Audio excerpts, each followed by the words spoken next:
Welcome back to Issues of Faith. We are talking about the Church of Scientology. Happy to have with us Pastor Brian Fesler. These are questions you just don't get to ask that often, so I appreciate you coming in. Sure. So we talked about where you are in Nashville. Internationally, this started in 1950. L. Ron Hubbard wrote the book in 1950, and that's when Scientology essentially started, right? Yeah. Dianetics was the first major book, 1950. So we kind of count that as our start time.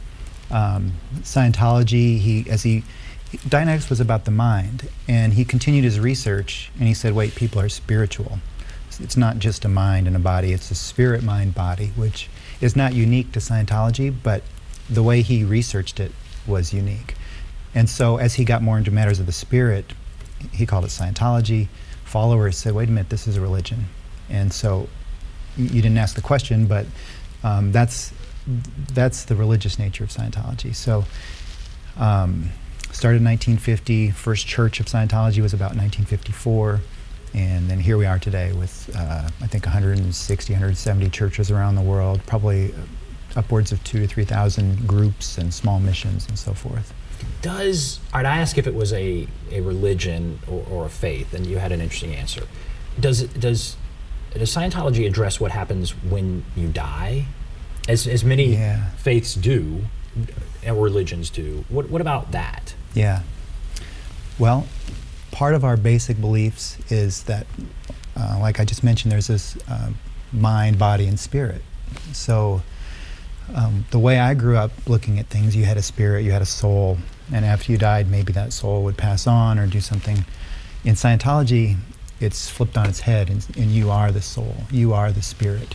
You have a mind, you have a body, maybe you have a wife or a house or something else, maybe a job, but you are a spirit, you're a spiritual being, which is not the same as the body. So when the body dies, you're still a spiritual being. So Scientologists will talk about consecutive lives, where you start in this lifetime and the body passes away and on you go to another. Another body, or another, like reincarnation? Is it that kind of thing? Or well, sort of like reincarnation, except reincarnation has things attached to it, such as if you're a really good person, you come back as a priest, and you might be a bug or something. We don't get into that much significance, but yeah, you could take on another life. But there is life beyond this life. Yes, absolutely. That is, and so internationally, we talked about how many there were in Nashville and in Davidson County, or I guess in Tennessee. How many Scientologists are there internationally? Well, some years ago, I knew the number was something over 10 million. I think I've recently heard 11, 12. I'm not sure, but it's in that zone. We're in over 160 nations on every continent. We have churches, missions, which are like smaller churches. You could still take classes and receive auditing there. We have field groups, which are smaller, just a few people sometimes that get together and have little study groups or reading groups. And you were talking about a TV station or something? Yeah. We are extremely excited right now. We just released, just in the last couple months, the Scientology Network, which is 24/7 religious broadcasting. It's available at Scientology.tv and available at DirecTV channel 320, where a person can go 24 hours a day and learn about our basic beliefs, learn about our churches.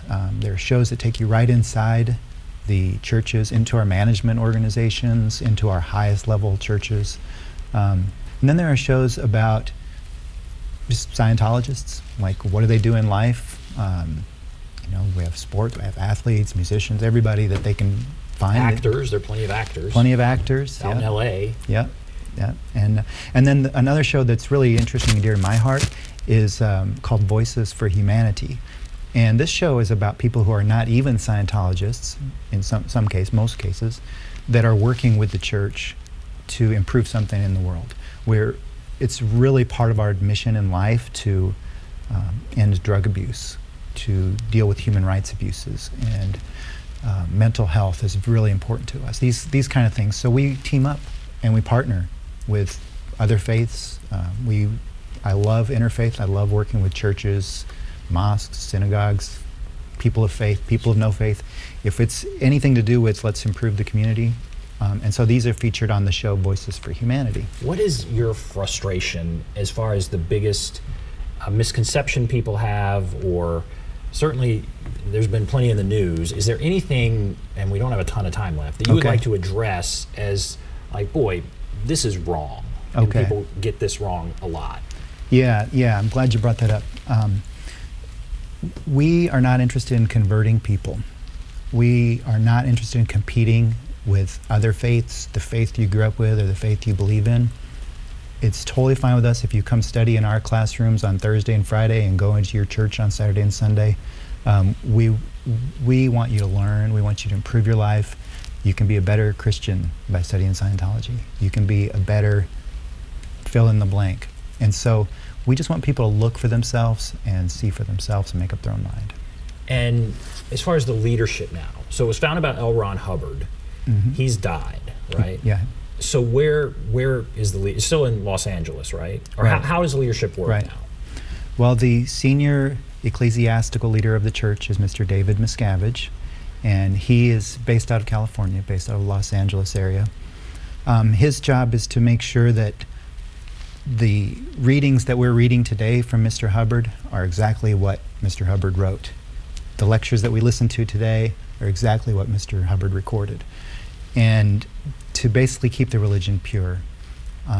So since Mr. Hubbard passed away in 1986, the basic, like Scientology hasn't changed. What's changed is the delivery of Scientology, the availability of Scientology, because Mr. Miscavige has overseen projects to make sure that me today in 2018 can get the pure, straight source materials. And we can deliver it in abundance now. That's fascinating, a fascinating discussion, and you've allowed me to ask a lot of questions. I appreciate it. Pastor Brian Fesler with the Church of Scientology, thank you for being with us. And in 30 seconds, is there anything else you want to add? I just want to say, look for yourself. People can look for themselves and think for themselves. Look for themselves, think for themselves, and you're not out to convert. Not interested. We're all denominational. Very interesting. All right, thanks again. Thank you for being with us. Thanks for all of you for watching Issues of Faith. Have a great day, everybody.